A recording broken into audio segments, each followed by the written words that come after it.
Yeah, everybody always says that. And they get to know me. And then they say no more forcefully.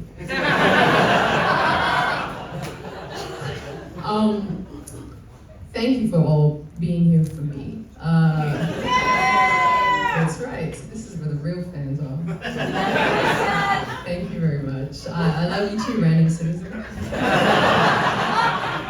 After the runaway success of Shakespeare in the Parking Lot, my first novel, it's more of an exploration of the constraints and the confounds of Shakespeare in the parking lot. And you know that they found Richard III buried in a parking lot. Now, I'm not saying that I knew about this and told them to dig there and I had some knowledge beforehand, but thank you all for being here for me for a special reading of my latest book.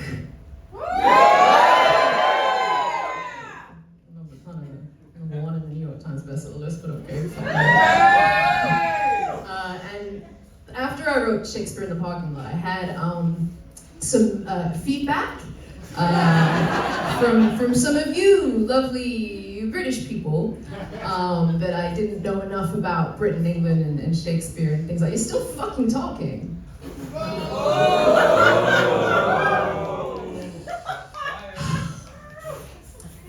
And that's okay, because as my Reiki practitioner says, let the negative vibes go. So, some of you British people whose opinions I actually care about, they told me that I needed to really explore your country, which is the side of like half of one of our states.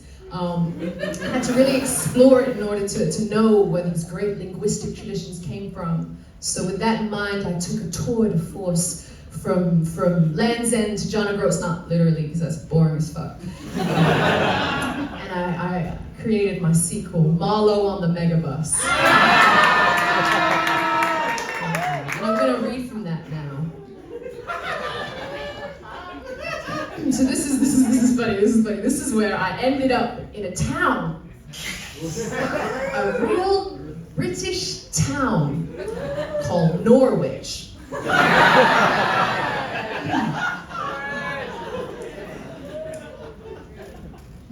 If Hemingway described Paris as a movable feast, what the fuck did I say? It's okay, you can buy the book and read it yourself, that's cool. Thank you, advanced copies, my biggest fans. If Hemingway described Paris as a movable feast, the town of Norwich is a static smorgasbord. A mishmash of ancient and almost contemporary architecture that complements the residents' ancient and almost contemporary values. Like the conceptual fermented smorgasbord served at my buddy James Holt's divorce party, the effect is unsettled and unsettling. Even the standard greeting of the Norfolk citizen speaks to the quandary within. You're right. I saw whispers of Marlowe's presence in the Elizabethan architecture of Elm Hill, and as a stranger to this fine city, I duly stopped at Stranger's Hall, a Tudor residence that welcomed Protestant refugees in those days of yore. I wondered about whether the town has kept up this tradition of welcoming strangers and refugees. As a New Yorker, I'm a New Yorker, I'm used to a melting pot. The citizens of Norwich were more a pot of Coleman's mustard. But myself being hot and yellow of hair,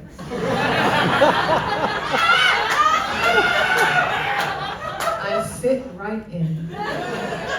And this little segment, I actually met some really fun characters. You have to read the book to hear about them. This is the next section. This is exciting. This is when I kind of came back to London at the end of my tour across the city. Samuel Johnson may have said, when a man is tired of London, he is tired of life. But Sam never rolled into Victoria Coach Station at 4:07 on the Megabus.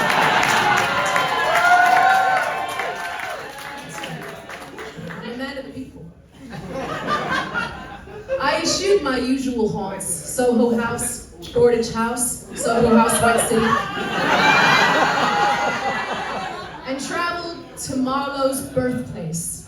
Deptford. The Camberwell College of the Arts students seemed to me echoes of Marlowe. He who was once reported to have said, "All those that love not tobacco and boys are fools." Sounds like rap summer for him. And my publicist told me I should put that in. It seems that the writer of Dr. Faustus was, in many ways, the original Demon Twink. One more little section there. I've won them over. I'm a charming guy. Just persistence is key. Just persistence. Every time you see them, and you got a boyfriend still. Persistence. When I happened to be in London at the same time as an old flame, I seized the opportunity to have a drink. For the purposes of anonymity and a gentleman never telling, we'll call her Sandy. Sandy Max. Sandy had appeared to me initially as a wide-eyed girl, earnestly peddling her clippings.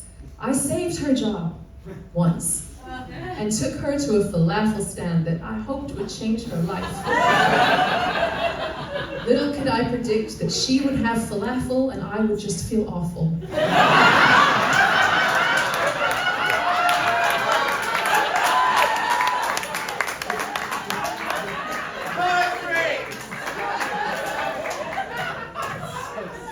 It's just like emotions coming back. She had made her own Faustian bargain. She had allied herself to a malevolent spirit we'll call Amanda Leastly. And just like my friend who used to do the cover art for Harry Potter, and who expressed her trans solidarity a little too loudly on Twitter, I felt turfed out of her life. It was the emotional equivalent of waking up God knows where in nothing but a cowboy hat and a poncho. But at least we had to read this print of this book I've published. But at least we had had one night of passion after she dumped her old Navy fucking looking boyfriend, who we'll call Crate. I had chased Sandy across book launches and benefits, but for most of our courtship, Crate was an obstacle. Now, allow me the writer's indulgence of breaking the fourth wall for a moment to talk about how fucking derivative the music in the Devil Wears Prada is. So she has a makeover and they play Vogue. She's in the fashion office and there's literally a song that's like, très, très chic. They're in Paris and it's city and blinding lights. It's just very fucking derivative. So with that in mind, I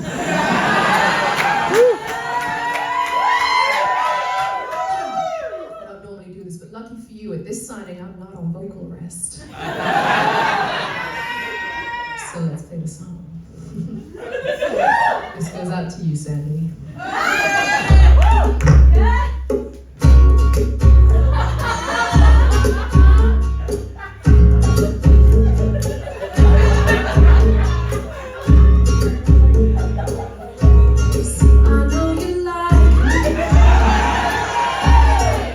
I know you do.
That my buddy James Holt gifted me this jacket, #sponsored at